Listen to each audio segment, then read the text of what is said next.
नमस्कार, देश न्यूज में आपका स्वागत है और मैं हूं आपके साथ स्नेहा। चलिए नजर डालते हैं कुछ हेडलाइंस पर। बंगाली के बावजूद कश्मीर पर प्रोपेगेंडा फैला रहा पाकिस्तान, स्पेशल फंड भी जारी किया। इससे दुनिया भर के एम्बेसियों में भारत विरोधी कार्यक्रम हुए।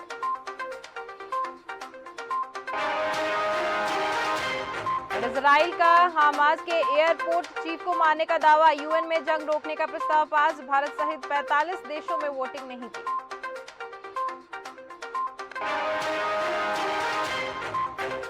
हमास के हमले को थरूर ने आतंकी हमला बताया। मुस्लिम संस्था ने फिलिस्तीन के समर्थन से जुड़े कार्यक्रम से हटाया। ये 30 अक्टूबर को होगा। मुकेश अंबानी को फिर जान से मारने की धमकी, मेल भेजकर 20 करोड़ मांगे। कहा, हमारे पास देश के बेस्ट शूटर्स।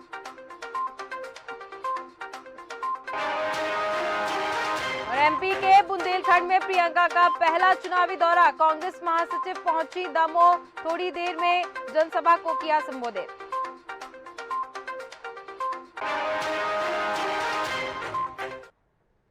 और हमीरपुर से एक खबर सामने आ रही है। ये मामला सदर कोतवाली क्षेत्र कालपी का है, जिसमें अज्ञात कारणों के चलते युवती ने फांसी लगाकर आत्महत्या कर ली है।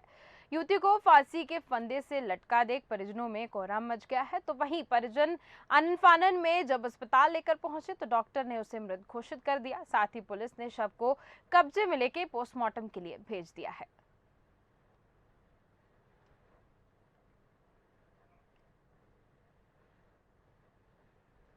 चकराता विधानसभा के दुर्गम क्षेत्र खटावा बोठा माहूस देवता मंदिर में पर्यटन मंत्री सतपाल महाराज पहुंचे। वहीं उन्होंने माहूस देवता के दर्शन किए और पूजन अर्चन की। साथ ही उन्होंने सड़क और इंटरनेट सेवा और धर्मशाला बनवाने की घोषणा भी की। उनके इस कार्यक्रम में जिला पंचायत अध्यक्ष मधु चौहान भी मौजूद रही और देवता मंदिर में भंडारे का आयोजन भी किया गया।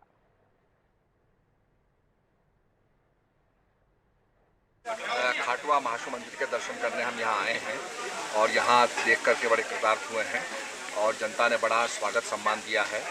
यहाँ कोई मंत्री पहुँचता ही नहीं था। आज हम यहाँ आए हैं, सरकार यहाँ आई है और धामी जी ने विशेष करके यहाँ भेजा है। और मैं ये कहना चाहूँगा कि ये सारे जो स्थान हैं ये धार्मिक पर्यटन में आगे बढ़ने चाहिए।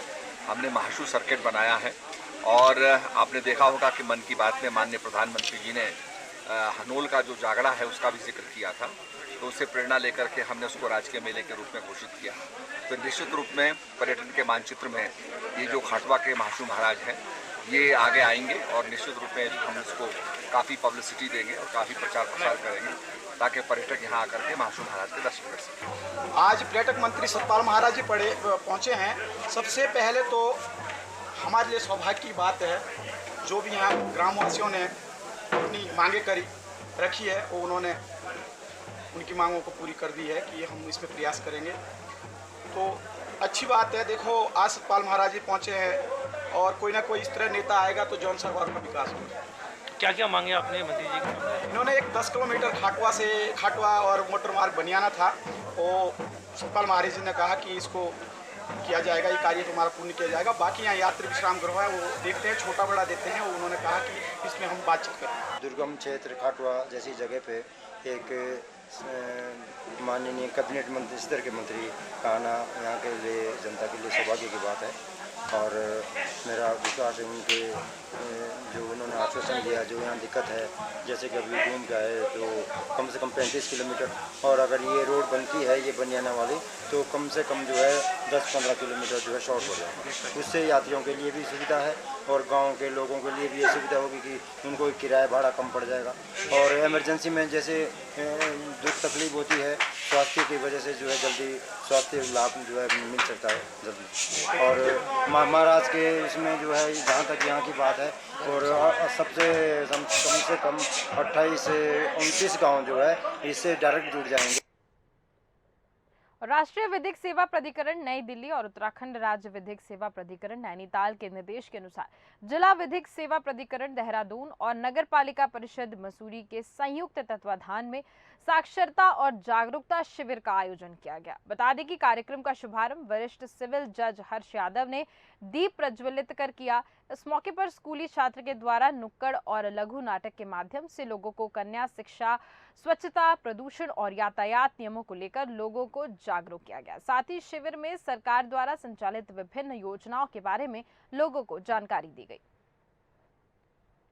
माननीय उत्तराखंड राज्य विधिक सेवा प्राधिकरण के निर्देशों के क्रम में जिला विधिक सेवा प्राधिकरण देहरादून द्वारा आज ये नगर पालिका परिषद जो मसूरी है, इनके सहयोग से यहाँ पर एक बहुउद्देशीय साक्षरता एवं जागरूकता शिविर का आयोजन किया जा रहा है। इस शिविर का जो मुख्य उद्देश्य है वो एक तो जो हमारे गवर्नमेंट के जितने भी डिपार्टमेंट्स हैं वो समाज के हित में, लोगों के हित में जो जो योजनाएं उनकी चल रही हैं उनके बारे में जागरूक करना है। इसके अलावा जो बच्चों से संबंधित हैं और जो हमारे सीनियर सिटीजन्स हैं उनसे संबंधित हमने मार्च सितंबर में स्पेशल ड्राइव्स चलाई थी। उन ड्राइव्स के अंतर्गत जो लोगों ने सहयोग किया है और जो प्रतियोगिताओं में पार्टिसिपेट किया है उनके विजेताओं को भी आज यहाँ सम्मानित किया जाएगा। जागरूकता शिविर के माध्यम से परिवहन विभाग यहाँ पर उपस्थित सभी बच्चों को, उनके गार्जियंस को ये जागरूकता देना चाहता है कि जो सड़क दुर्घटना हो रही है उसमें परिवहन विभाग का सहयोग करें। अपने बच्चों को हमारे माध्यम से जो हम नियम बता रहे हैं उनको जागरूक करें। बच्चे जब भी वाहन चलाएं तो नियमित हेलमेट पहने और जब भी 4 व्हीलर में बैठते हैं तो सीट बेल्ट का प्रयोग करें और जितने भी नियम परिवहन विभाग के द्वारा इनको बताए जा रहे हैं उनका रोड पर वाहन चलाते समय उनका प्रयोग करें। परिवहन विभाग मैं यह भी सभी युवाओं से एक रिक्वेस्ट करता हूं कि वो परिवहन विभाग से डरे नहीं। हम उनका सहयोग, उनको जागरूक करने के लिए ही रोड पर उपस्थित रहते हैं। उनकी सुरक्षा के लिए परिवहन विभाग हमेशा रोड पर मुस्तैद है और उनके हर तरह से सहयोग करने के लिए किसी भी प्रकार की सहायता चाहिए परिवहन विभाग से, चाहे उनके डीएल बनाने से संबंधित हो या किसी भी प्रकार की उनकी कोई समस्या हो परिवहन विभाग से संबंधित, उसके लिए परिवहन विभाग तत्पर है। और जिलाधिकारी अनुराधा पाल ने बीआरओ द्वारा किए जा रहे डामीकरण का निरीक्षण किया। उन्होंने कहा है कि डामीकरण में गुणवत्ता का ध्यान रखा जाए, साथ ही सड़क पर पानी की निकासी के लिए नाली निर्माण करने के निर्देश दिए हैं। गड्ढा मुक्त सड़कें बनाने प्रदेश सरकार का उद्देश्य है, जिसके लिए अधिकारी गंभीरता से कार्य करें। साथ ही उन्होंने लोनीवी से अन्य सड़कों की स्थिति और कार्यों की जानकारी ली तथा मार्ग में किए जा रहे डामीकरण की चौड़ाई भी नपवाई और मोटर मार्ग पर चल रहे डामीकरण का सैंपल लेते हुए इसकी जांच के निर्देश दिए हैं।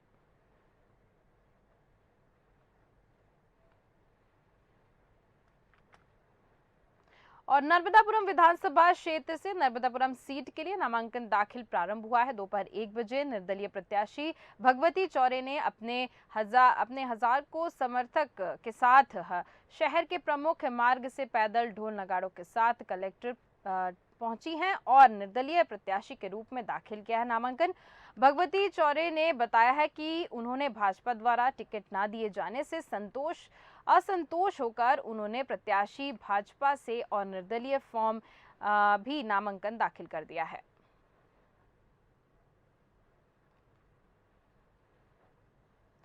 और कलेक्टर और जिला निर्वाचन अधिकारी नीरज कुमार सिंह ने अधिकारियों के साथ मतगणना केंद्र संभागीय आरटीआई नर्मदापुरम का निरीक्षण कर व्यवस्थाओं का जायजा लिया है। उन्होंने केंद्र पर निर्वाचन आयोग के निर्देश अनुसार सभी आवश्यक व्यवस्थाओं सुनिश्चित करने के निर्देश दिए हैं। उन्होंने कहा है कि सभी विधानसभाओं के मतदान दलों की बैठक के लिए बेहतर काउंटर व्यवस्था बनाई जाए, निर्धारित प्रोटोकॉल के तहत सामग्री जमा कराई जाए। उन्होंने स्ट्रांग रूम का भी निरीक्षण कर सुरक्षा के कड़े इंतजाम करने के निर्देश दिए हैं। निरंजन के द्वारा जिला पंचायत सीईओ एस रावत, अपर कलेक्टर श्री देवेंद्र कुमार और मुख्य नगर पालिका अधिकारी Navneet Pande, national level master trainer Pankaj Dubey, निर्वाचन सुपरवाइजर कैलाश दुबे सहित अन्य अधिकारी उपस्थित रहे।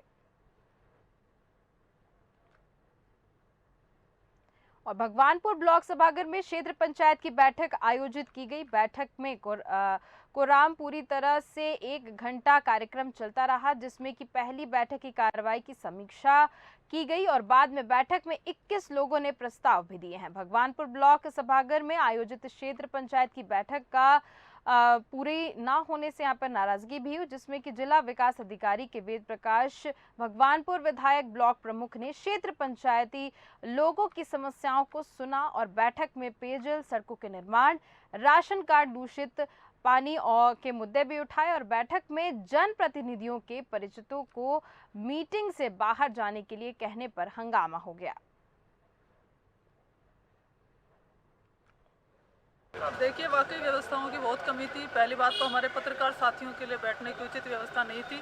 हमने अधिकारियों को कड़े निर्देश दिए, खंड विकास अधिकारी को अगली बार से हमारे पत्रकार साथियों के लिए बैठने की उचित व्यवस्था होनी चाहिए और सबके पानी की भी सुविधा होनी चाहिए। कम से कम चाय पानी की व्यवस्था तो सभी के लिए कराई जानी चाहिए। और उसके साथ साथ कुछ क्षेत्र पंचायत सदस्यों की समस्याएं आई कि उनके प्रस्ताव जो बीडीसी की बैठक में लिए गए थे न तो उन पर तो कोई कार्य कराया गया है, यदि कहीं कार्य कराया भी गया है तो उस क्षेत्र पंचायत सदस्यों को न तो सूचना है और वहाँ कार्य से संबंधित न बोर्ड लगाया गया है न प्रस्तावक के रूप में क्षेत्र पंचायत सदस्य का नाम लिखवाया। देखिए, आज की जो बैठक थी वो विकास कार्यों को लेकर थी और जितने भी विकास कार्य मतलब जितने भी अधिकारी हैं वो सभी आए हैं। उनमें से कुछ थे ऐसे अधिकारी जो नहीं आए थे, तो उनको भी प्रस्ताव दे दिया जाएगा आज कि वो अगली बार मीटिंग में ज़रूर आएँ और जितने भी सदस्य सबकी बीडीसी मेंबर और ग्राम प्रधान उनकी जितनी भी समस्याएं हैं वो उनकी समस्याएं को सुने और उनकी समस्याओं का समाधान। बीडीसी सदस्यों ने कहा कि उनके यहाँ कोई काम नहीं हुआ है और पूछा नहीं जाता, क्या वजह है? और बुरहानपुर में भाजपा प्रत्याशी और भाजपा से बागी हुए हर्षवर्धन सिंह चौहान के बीच राजनीति प्रारंभ हुई है। स्वर्गीय नंद कुमार सिंह चौहान की फोटो अर्चना चिटनिस ने चुनाव कार्यालय पर लगाई। फोटो के कारण हर्षवर्धन ने कटाक्ष किया। उन्होंने कहा, भाजपा प्रत्याशी अर्चना चिटनिस अपने पिता को भूल गई हैं। बुरहानपुर विधानसभा चुनाव का बिगुल बजते ही अब प्रत्याशियों ने मुहूर्त का नामांकन भरने के बाद अब जगह जगह अपने कार्यालय खोलने प्रारंभ कर दिए हैं। इसी के तहत भाजपा प्रत्याशी अर्चना चिटनिस ने कार्यालय खोलते ही फोटो पर राजनीति प्रारंभ हो गई है। दरअसल शिकारपुरा क्षेत्र में अर्चना चिटनिस ने अपना चुनावी कार्यालय का उद्घाटन किया है। इस दौरान उन्होंने अपने कार्यालय पर पूर्व सांसद स्वर्गीय नंद कुमार सिंह चौहान की बड़ी फोटो लगाकर कार्यालय का उद्घाटन किया। वहीं जब इस फोटो को लगाने के कारण पूछा गया तो उन्होंने कहा कि नंद कुमार चौहान हमारे आदरणीय नेता हैं और उन्होंने पूरा जीवन भाजपा के प्रति समर्पित थे। उन्हें अपने आदर्शों के तौर पर याद किया जाता है। आदरणीय नंदू भैया हम सबके नेता थे और हमारे नेता रहे और पार्टी का